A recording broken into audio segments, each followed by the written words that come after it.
It's one of the longest summers in history. Tony Blair is entertaining rock stars, back when we liked him. Pierce Brosnan stars in that Bond film with the game everyone loved. And a dorky man pays lots of money to some wrinkly old men to use their music to advertise his new operating system. That song was Start Me Up. The dork was Bill Gates.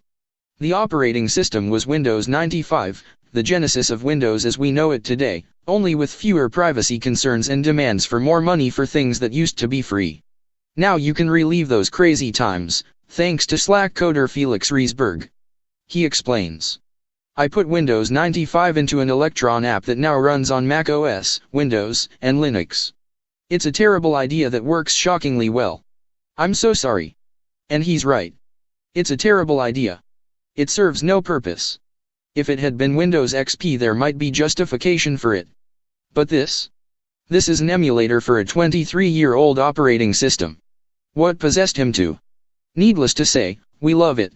Sometimes things don't have to have a point, and when you realize just how utterly well the finished product looks and feels, then it ceases to be a question of if there's anything useful you can actually do with it, save for basking in the 200 megabytes goodness.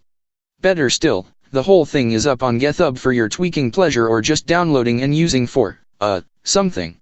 It's available for Windows, Mac OS, and Linux.